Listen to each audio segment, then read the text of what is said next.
Hello friends, welcome all of you to commerce care classes. आज हम लोग class 11 के बिल्स ऑफ एक्सचेंज चैप्टर के सेकंड वीडियो के साथ आप लोगों के सामने हैं। आशा और उम्मीद करते हैं कि आप लोगों का विश्वास कायम रहेगा हमारे चैनल पर और व्यूअर्स इससे लाभान्वित होते हैं। आज की क्लास की शुरुआत करते हैं। आज का हमारा टॉपिक है, एकदम ध्यान से समझिएगा, बिल्स ऑफ एक्सचेंज के टॉपिक में आज हम लोग डिस्कस करेंगे बिल्स ऑफ एक्सचेंज के बारे में।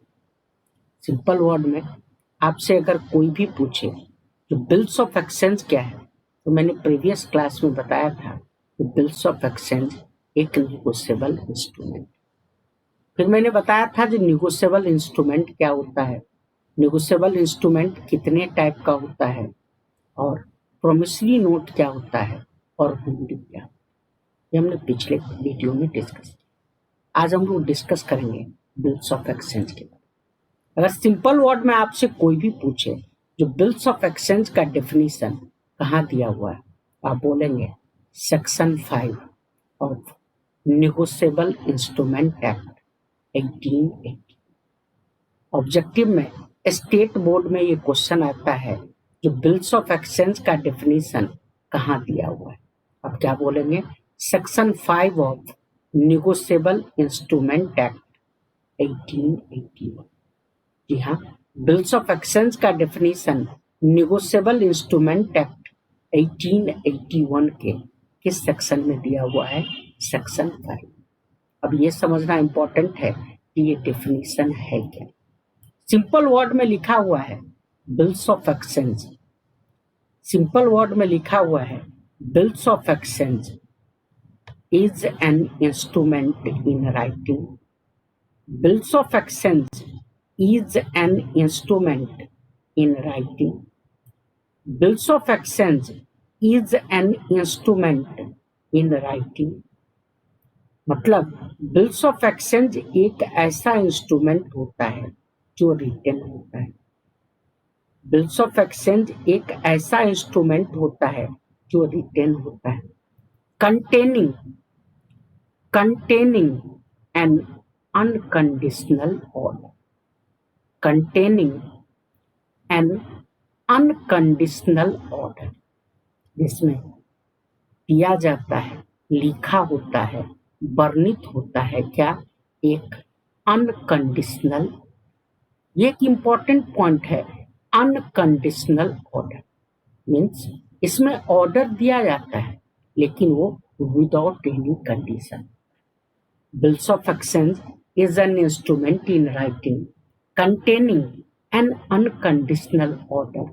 कॉमा करके हमने यहाँ लिखा signed by the maker, मतलब जो इसको बनाता है उसका इस पर सिग्नेचर रहता है। अब बात ये उठती है कि ये सारा काम होता है डायरेक्टिंग टू पे a certain sum of money, directing to pay a certain sum of money। इसमें डायरेक्ट किया जाता है, ऑर्डर दिया जाता है क्या पे करने के लिए? तो सर्टेन सम ऑफ मनी। इसमें डायरेक्ट किया जाता है, ऑर्डर दिया जाता है क्या करने के लिए? पे करने के लिए क्या? एक सर्टेन सम ऑफ मनी। इसको तो सर्टेन पर्सन को certain sum of money to the certain person और to the bearer of instrument, to the certain person और to the bearer of instrument. Bearer of instrument मतलब holder of instrument, मतलब जिसके पास bills of exchange है। Simple word में अगर आपसे कोई भी पूछे जो what is bills of exchange, आप क्या बोलेंगे? Bills of exchange is an instrument in writing containing an unconditional order signed by the maker directing to pay a certain sum of money to the certain person or to the bearer of the bill. अगर bills of exchange के parties की बात किया जाए, parties involve in bills of exchange, अगर parties की बात किया जाए तो बिल्स ऑफ एक्सचेंज में 3 पार्टी की इन्वॉल्वमेंट। याद कीजिए, पिछले क्लास में हमने प्रोमिसरी नोट के बारे में बताया था और उसमें मैंने बोला था 2 पार्टी इन्वॉल्व, जबकि बिल्स ऑफ एक्सचेंज में 3 पार्टी इन्वॉल्व। कौन कौन होता है? ड्रॉवर, दूसरा पार्टी कौन होता है? ड्रॉई, और तीसरा पार्टी कौन होता है? अगर आपसे कोई पूछे जो बिल्स ऑफ एक्सचेंज में कितने पार्टी की इन्वॉल्वमेंट होती है, आप बोलेंगे 3। कौन कौन? ड्रॉवर, ड्रॉई और पे। ड्रॉवर कौन होता है? तो drawer is the person, please ध्यान से समझिएगा, drawer is the person, drawer is the person, drawer is the person और the seller of goods. Drawer is the person or the seller of goods who draw the bill, who draw the bill, who draw the bill, and in general condition, please ध्यान से समझिएगा, and in general condition, and in general condition, and in general condition entitled to receive, entitled to receive the payment of, entitled to receive the payment of, entitled to receive the payment of। मतलब drawer वो person होता है जो seller of goods होता है, जो bill draw करता है और जनरल कंडीशन में बिल का पेमेंट भी रिसीव करता है। ड्रॉवर इज द पर्सन और the seller of goods, drawer is the person और the seller of goods who draw the bill and in general condition entitled to receive the payment of। ड्रॉई कौन होता है? तो ड्रॉई is the person, please ध्यान से समझिएगा, ड्रॉई is the person,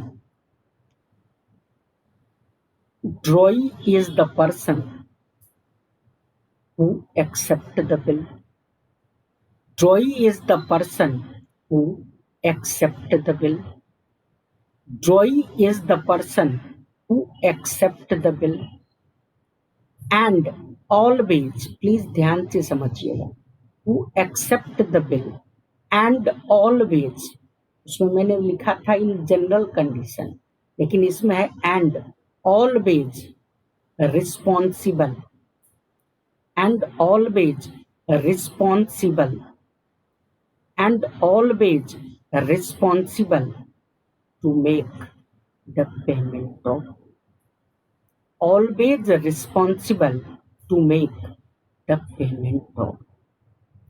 ड्रॉई वो person होता है जो बिल को एक्सेप्ट करता है और हमेशा बिल का पेमेंट करता है। ये बात अच्छे तरीके से समझिए, ड्रॉवर वो पर्सन होता है जो बिल ड्रॉ करता है और जनरल कंडीशन में बिल का पेमेंट रिसीव करता है, लेकिन ड्रॉई वो पर्सन होता है जो बिल को एक्सेप्ट करता है और हमेशा बिल का पेमेंट करता है। यहाँ तीसरा पार्टी और तीसरा पार्टी कौन है? पेई। पेई कौन होता है? द पेई इज द पर्सन, पेई इज द पर्सन, पेई is the person who receive the payment of, payee is the person who receive the payment of, payee is the person who receive the payment of। मतलब पेई वो person होता है जो ना तो बिल ड्रॉ करता है और ना ही बिल को एक्सेप्ट करता है। वो सिर्फ बिल का पेमेंट रिसीव करेगा। प्लीज ध्यान से समझ। In general condition drawer and payee are the same. Normal condition में ड्रॉवर और पे एक ही इंसान है। बिल्स ऑफ एक्सचेंज क्या है, क्लियर है? सिंपल वर्ड में मैंने बोला कि बिल्स ऑफ एक्सचेंज का डेफिनेशन नेगोशिएबल इंस्ट्रूमेंट एक्ट 1881 के सेक्शन 5 में दिया। क्या दिया हुआ है? Bills of exchange is an instrument in writing containing an unconditional order signed by the maker directing to pay a certain sum of money to the certain person or to the bearer of instrument. Bills of exchange में कितने party की involvement होती है? Drawer, ड्रॉई और पे। Drawer कौन होता है? मैंने सिंपल वर्ड में बोला कि ड्रॉवर वो पर्सन होता है या सेलर ऑफ गुड्स होता है जो बिल ड्रॉ करता है और जनरल कंडीशन में बिल का पेमेंट रिसीव करता है। ड्रॉई वो पर्सन होता है जो बिल एक्सेप्ट करता है और हमेशा बिल का पेमेंट करता है। पेई वो पर्सन होता है जो बिल का पेमेंट रिसीव करता है। नोट करके यहाँ मैं लिख रहा हूं, जिसको अच्छे तरीके से दिमाग में सेट कीजिएगा, नोट कीजिएगा। इन general condition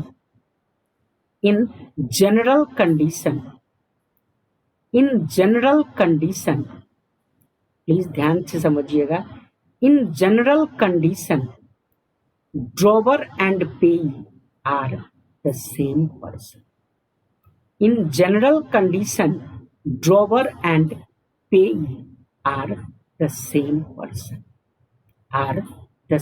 person. Normal condition में ड्रॉवर और पेई एक ही इंसान होता है। कैसे? इस बात को हम एक एग्जाम्पल के थ्रू एक्सप्लेन करेंगे और ये मेरा अपना मानना है, जो इस एग्जाम्पल को जो बच्चा समझ लेगा वो ड्रॉवर, ड्रॉई और पेई में कभी भी कंफ्यूज नहीं करे। हमारा एग्जाम्पल है, एक बिजनेसमैन है मिस्टर ए। एक बिजनेसमैन कौन है? Mister A. मिस्टर ए ने क्रेडिट में सेल्स किया। प्लीज ध्यान से समझिएगा। मिस्टर ए ने क्रेडिट सेल्स किया। इसको मिस्टर बी। मिस्टर ए ने क्रेडिट में सेल किया किसको? मिस्टर बी को। ऑब्वियस सी बात है, मिस्टर ए को बी से क्या चाहिए? पैसा। जैसे ही पैसा मांगने गया, बी ने बोला कि मैं पैसा दूंगा कितने महीने के बाद? 3 महीने के। अब ये बेचारा माथा पकड़ के बैठ गया। अब वो काटो तो खून नहीं वाली स्थिति में है। सामान बेच चुका है, सामान वापस ले नहीं सकता और रिस्क है जो पैसा 3 महीने के बाद मिले।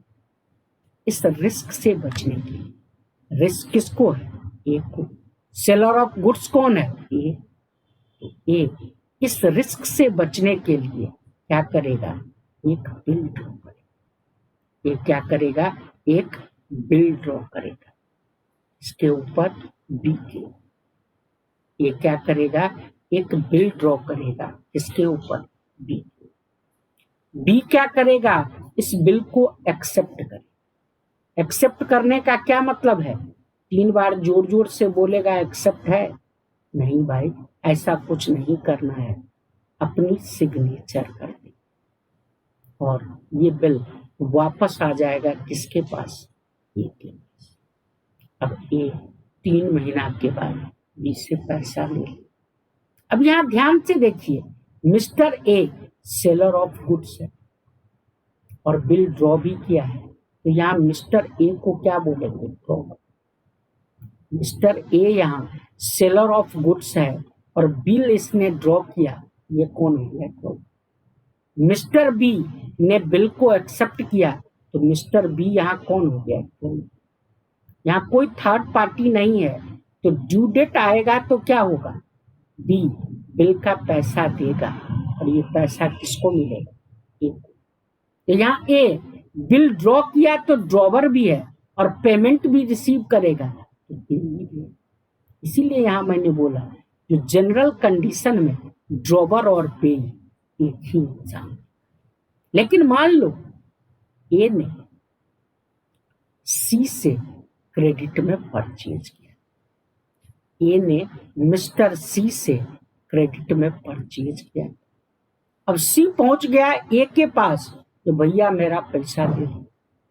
ये उसको समझा के बोला, देखो भाई 3 महीने के बाद मेरे को बी से पैसा मिलेगा, मैं तुमको दे दूं। लेकिन सी लड़ने लगा, बोला कि तुम ऐसा करो, तेरे पर मेरे को विश्वास नहीं है, वो बिल ही हम। ए ने बी का एक्सेप्ट किया हुआ बिल किसको दे दिया? सी। अब जब ड्यू डेट आएगा तो बिल का पैसा किसको मिलेगा? सी को। सी देखिए यहां ना तो बिल ड्रॉ किया है और ना ही बिल को एक्सेप्ट किया है, तो ना ही ये ड्रॉवर है और ना ही ड्रॉई है। लेकिन ड्यू डेट को ये पैसा रिसीव करेगा, ये कौन कहलाएगा? ड्रॉवर, ड्रॉई और पेई। क्लियर? हम आशा और उम्मीद करते हैं जो बिल्स ऑफ एक्सचेंज क्या है ये आप लोगों को समझ में आया होगा, और ड्रॉवर, ड्रॉई और पेई जरूर अच्छे तरीके से। नेक्स्ट वीडियो के साथ हम फिर आएंगे, फिर आप लोगों के सामने हाजिर होंगे और बिल्स ऑफ एक्सचेंज में आगे डिस्कस। आज के लिए बस इतना ही। धन्यवाद।